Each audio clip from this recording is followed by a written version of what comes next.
Come on. We're going to have a good show on our hands. Hey guys, and welcome to episode 39 of Dad Knows Best. I am Harrison Mudge, and I am with my co-host, Adam Callow.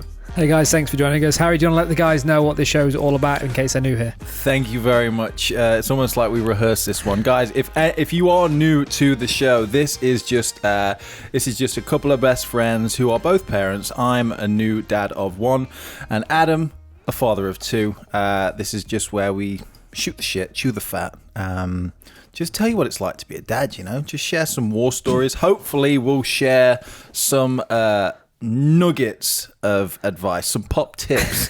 Very few and far between. The real advice is very infrequent on the show. But hopefully you get some laughs out of it. If you do laugh, you've got to hit that subscribe button so you never miss an episode. But yeah, let's just get right into it. Sounds good, mate.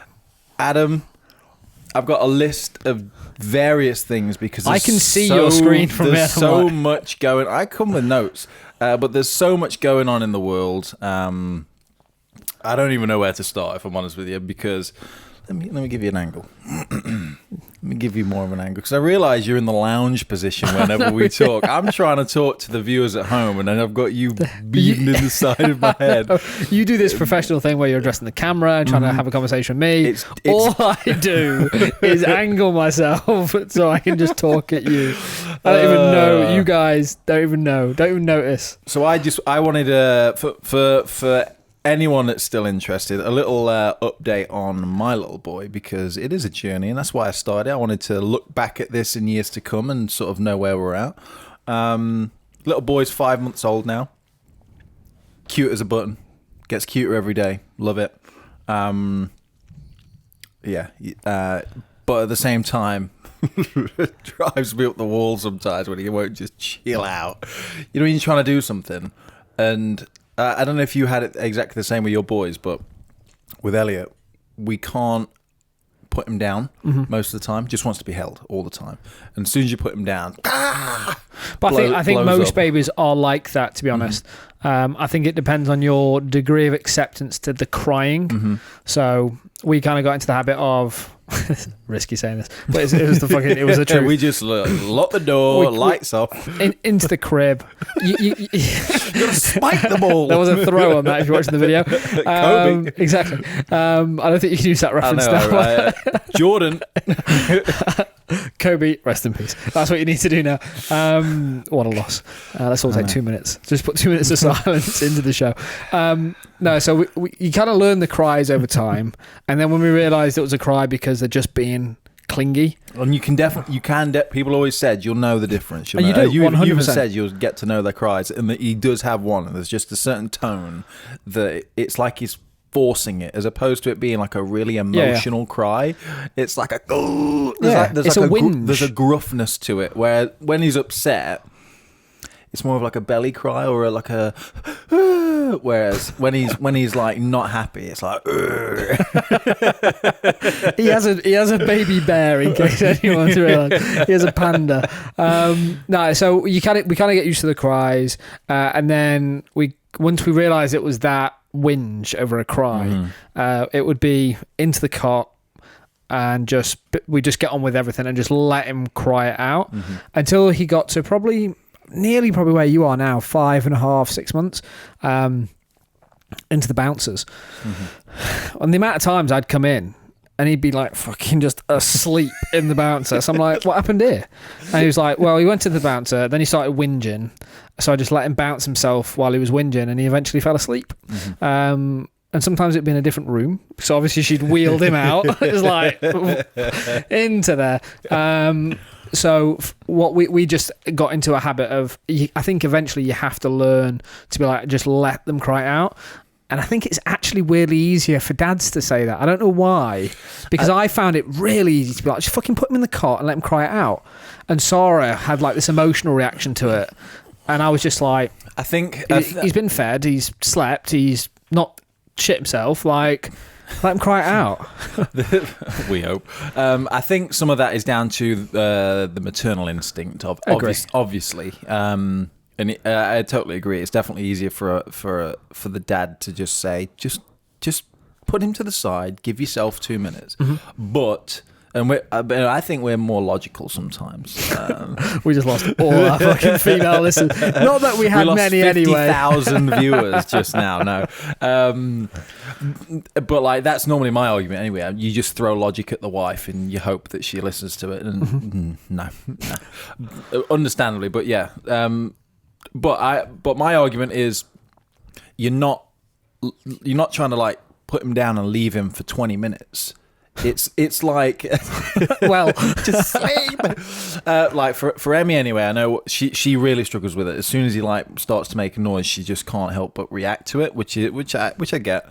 But like sometimes she said, "Oh, I've not had a minute to myself and not been able to eat," for example. I'm thinking you need to just put him down for 2 minutes for her own mental health. But like it does only, and she'll probably kick off at me when. Oh, does Em still watch this? She still watches. She still watches, subscribes, listens to it on a podcast player of choice on YouTube. But she does catch up every now and then. And I still come home sometimes to you were fucking wrong. But and I have said this to her as well. But sometimes you're not trying to lock him upstairs for an hour and a half. You just trying to. Emmy's not trying to. You might. That's a different story. But it's just to put him down. And I say to her, look, just put him in his thing. If he's going to cry, he's going to cry. But just shut the door just for a minute. Just make yourself, I know, some cereal, some toast, whatever it is. You're asking for no more than 5 minutes. And then you can hold him again, like make your food so you can eat it one-handed or whatever, and then you can hold him again. But this is where I need to explain that I am a bad parent. Like there is nothing grounded apart from this is one humble man's opinion. For me, right now, for her own mental health, I think it's important, but also for the kid in the future, because little things like so Reggie was extra clingy. We still had to put him down. We still let him cry it out, but he's still extra clingy. So the first day he went to nursery, in the first few days, he would cry for an hour at nursery when he got there by a door waiting for mommy to pick him up. And we were still at that point able to put him in a cot or detach at home, but he developed a little level of clinginess that Riley didn't to that level. So he would go to school and socialise and play. I just think as it escalates as they get older, Em's going to really struggle to have when real detachment is needed at nursery and preschool and school. That's going to be really tough. I guess the question I've got about it though is like he is only 5 months still, and at what point do they become smart enough? He's learning now, though. Aware enough to know.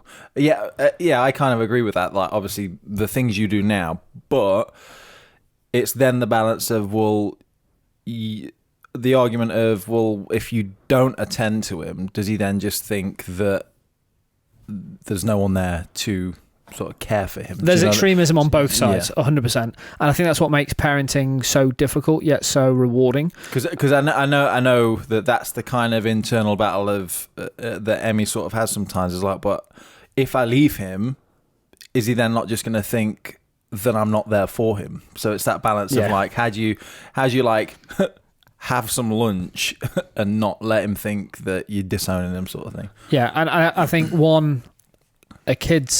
I think I'm not putting words in Emmy's mouth here, but I think probably what most mums go through is, I don't want my baby thinking I'm not there for them. Yeah, exactly. And that's the emotion. And it's like, all I can say is, we've been okay.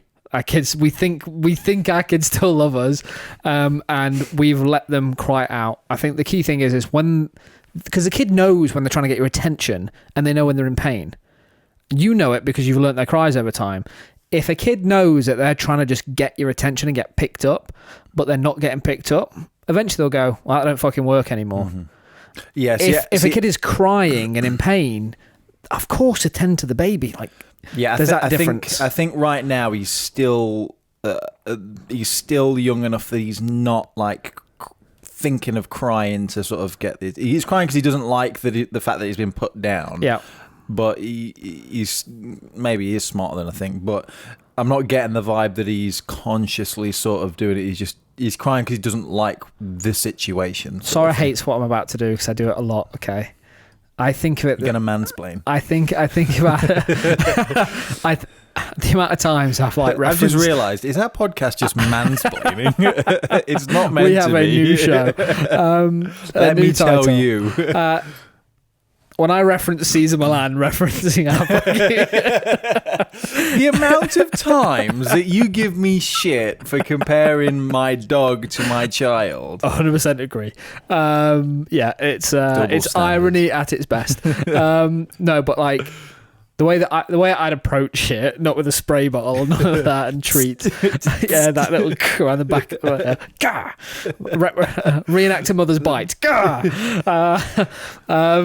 If people aren't watching the YouTube, they're like, what the fuck are you guys doing? It's the action. It's that you represent the mouth of a mum, and you just do that into the dog's, basically top of their back leg, and that's what mums do. I thought it was like the chest. No, top of the back leg. It's where the mum would nip them if they're being naughty. So it's, you have to represent. Anyway, didn't do that to the kids before. I think my dog would bite me if I did that. My dog's soft as shit. He doesn't do anything like that. He just rolls over and puts his legs in the air. Anyway, so what was I doing? Caesar Milan. Caesar Milan with the dogs. I think it's that thing where separation anxiety occurs in all animals. It's really common, and what from a dog training perspective, it's like leave them on their own in a room for 5 minutes, then go in, and then slowly extend that time period. So Big L knows that. Are you going back in when they stop crying, though? You mean, or you mean that you're trying to get them used to the fact that. I would do it when they stop crying actually to train them that you come in when the whinging stops. But I think for a mum to do that, it might be really difficult. So I think it's just put them down for 5 minutes, go and do what you need to do, but go back in, but then extend that period of time. Yeah.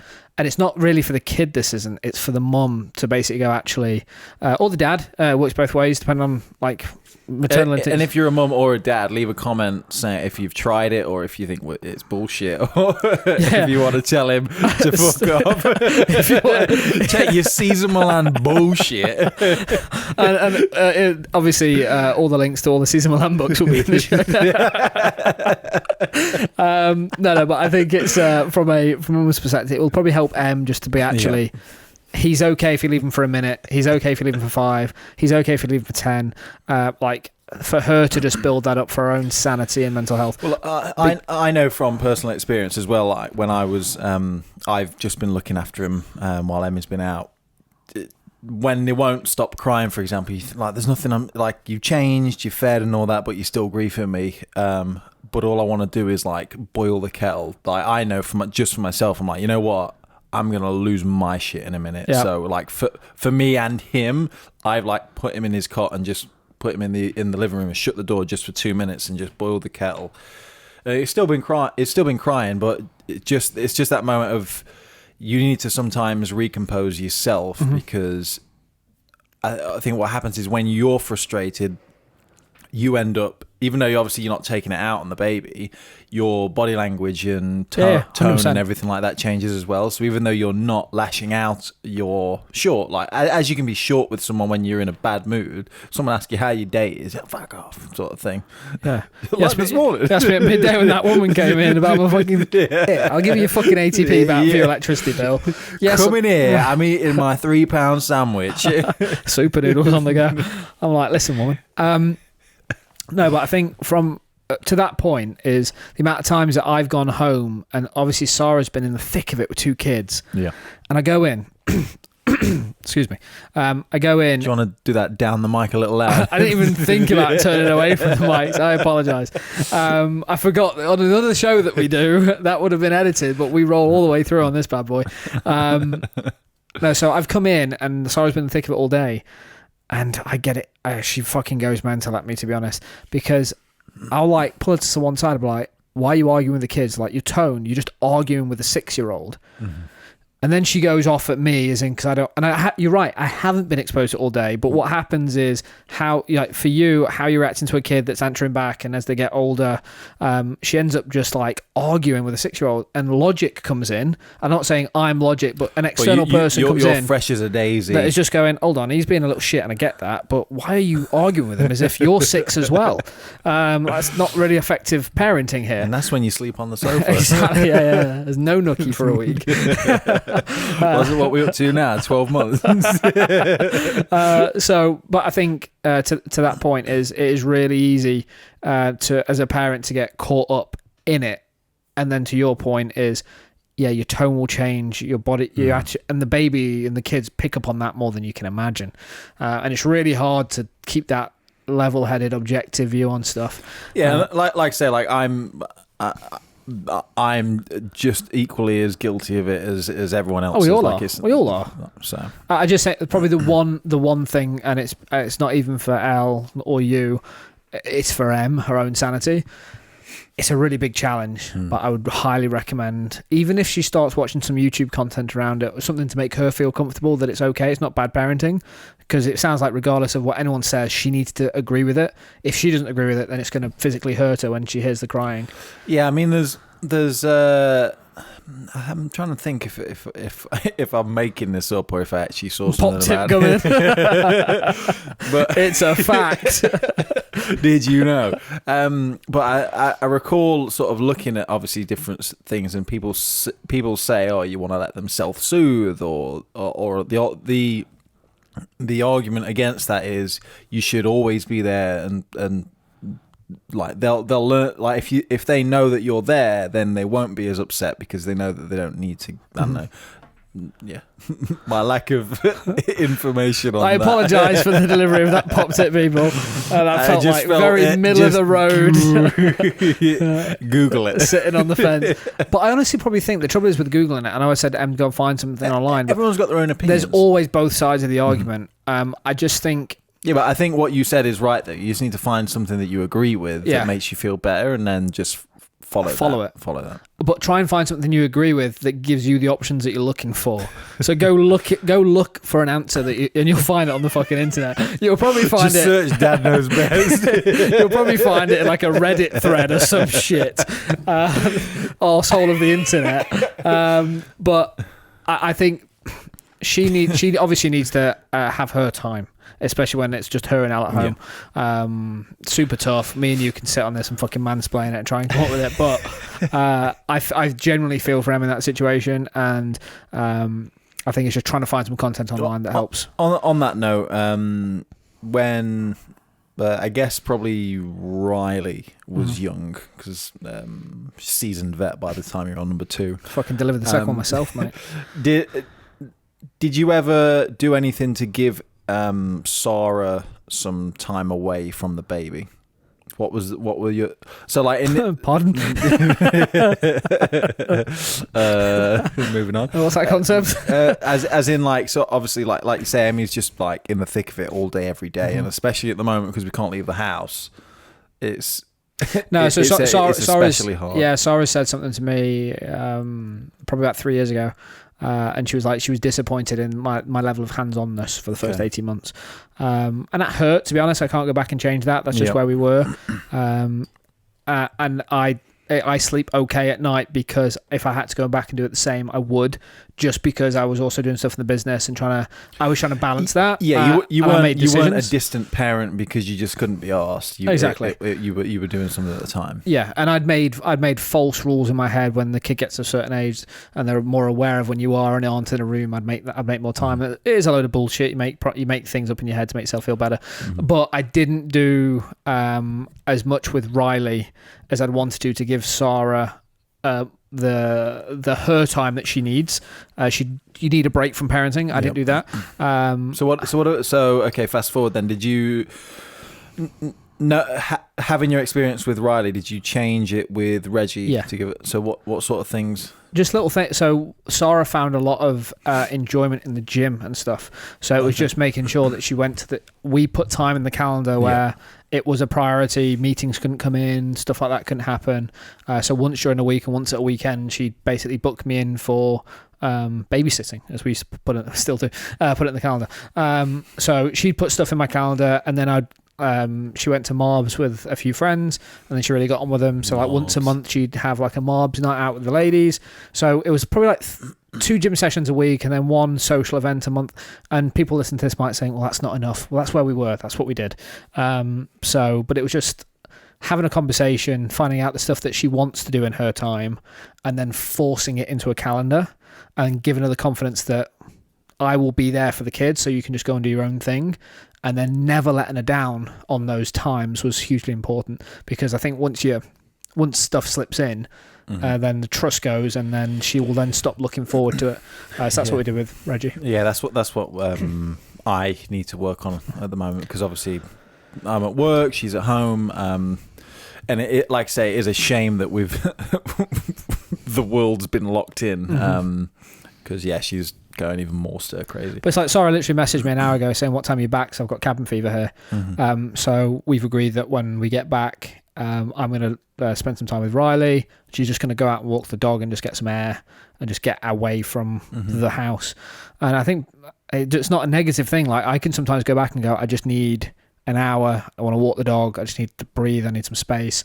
That doesn't mean I want to be away from my wife or my kids. It just means that sometimes you just need some time just away from stuff. You always need personal time. Yeah, so I'd probably say that's the thing. It's just trying to find out what Em wants to do. If she can step away from Elle, like, what's the thing she wants to do? And that might be nothing. She might literally just say, I want to go upstairs and watch Love Island for 2 hours. I want you to look after the kid. Fine. Whatever it is. It's just it's making sure... I don't want to say the words give her that time as if like it's permission based, but it's making a commitment of that time. So she knows that on these days, and you might come to me and say, actually, Adam, we're all in fucking lockdown here. We might say, actually, between 12 and 2:30 every day, let's just go home, be with the family, and come back. Like, we can do whatever we please, which is amazing. So I'd say probably just look at engineering the days to suit you. Yeah, I think I will actually take you up on that offer, especially at the moment, because we were planning to. So Emmy had an idea to put, so we've had a bit of an issue where, like, it'll get to the weekend, and because we've not planned anything, we're sort of looking at each other and like, oh, what are we gonna do? And then you end up sort of not doing anything, or you do very little, or you make the most of half a day because you've been there scratching your head. So we came up with an idea of just putting, whenever she or I thought of doing anything, put it in a jar, and then when it gets to the weekend, pull something out, and cool, we're gonna nice go shopping or whatever it is. But obviously we can't do anything right now. But we can continue making those notes. So that's an idea. But yeah, might see what she wants to do or in the week. And take it from there. It might just be like you just going back for lunch a couple of times a week and just being present. Like, it's weird. I think one thing I'm learning as me and the wife generally become better communicators is there's really simple stuff that we can do to just make life a little bit easier. And me having run the business that we both work for, we've got more options. Like, with the most, I know it's a luxury, we've got more options than most people have, and we don't live far away from our families. It's a 25-minute round, 25 minutes each way, and we're happy to get in a little bit earlier and stay a bit later. So we can probably build a bit more lifestyle that we like.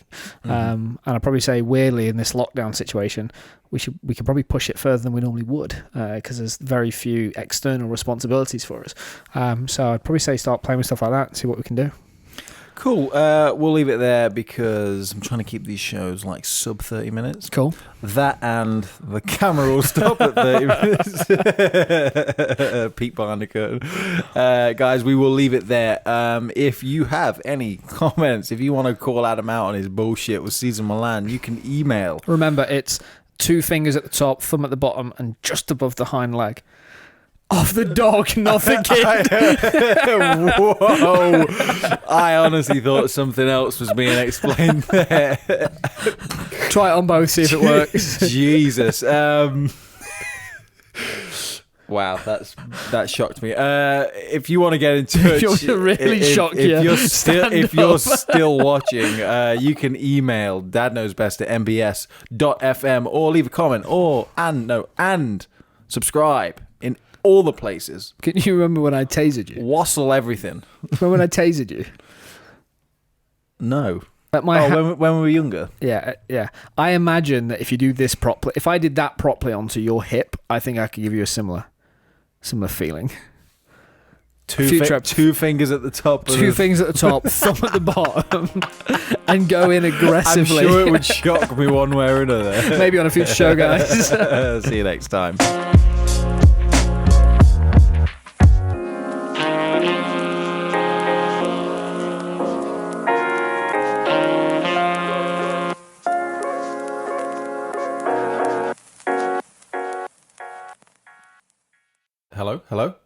Hello? Hello? Hello? Hello? What's the matter? Hello? What's going on? Can you hear me? Am I coming in loud? Hello? I can hear you, yeah.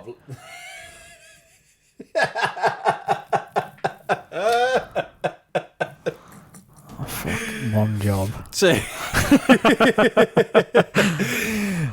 Turns out my volume was down. Well, that would be why I'm so quiet.